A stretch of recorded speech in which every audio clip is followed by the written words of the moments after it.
Selamünaleyküm. Evet, nasılsınız? İyi misiniz?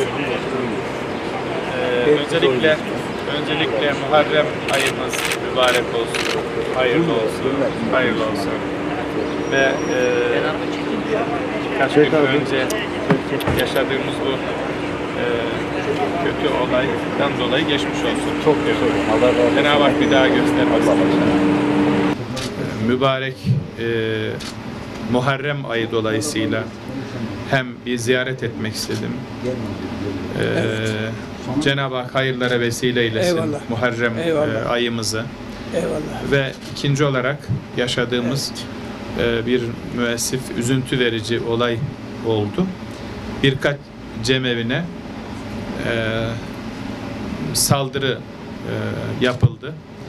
Allah'tan hemen bir an önce yakalandı ve tutuklandı. Dün akşam galiba Bugün de tutuklamışlar. Bugün tutuklandı. Dolayısıyla geçmiş olsun diyorum. İnşallah birliğimize, beraberliğimize kasteden bu tür olaylar bundan sonra hiç olmaz. Biz kardeşiz. Her zaman biriz, beraberiz. Devletimize, milletimize anlayışı, mezhebi, inancı, ırkı ne olursa olsun hepimiz devletimizin birer muti vatandaşı olarak birlik ve beraberlik içerisinde yaşama noktasında elimizden gelen gayreti gösteriyoruz. Diyanet İşleri Başkanlığı olarak bütün derdimiz budur. Derdimiz birliktir, beraberliktir, kardeşliktir, huzurdur. Ve Muharrem ayı bizim için gerçekten çok önemli. En mukaddes aylarımızdan birisi, en mukaddes günlerimizi yaşıyoruz.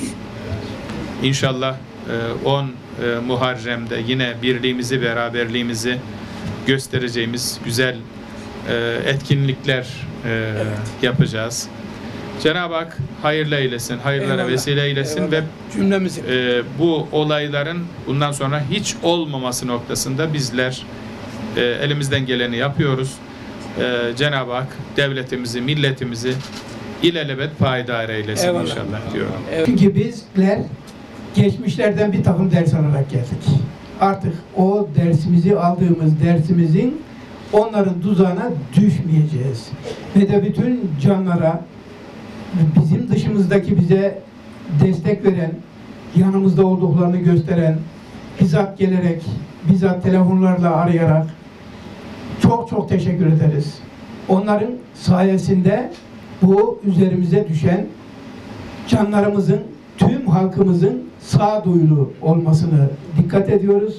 Onun için de hepimiz el ele vererek bu üzerimizde dönen bir olayı bertaraf ettik. İşte durum böyle. Bu toplumumuza olan bir saldırıydı. Ama ki biz cümleniz kınıyorsunuz, cümlemiz kınıyoruz. Artı bu bizim değil. Sırf yahut da bu Şah-ı Merdan Cemevi'ni yahut orada 3-5 kişinin yahut da inanç önderlerine yapılan bir saldırı değil. Bu toplumumuza yapılan bir saldırı.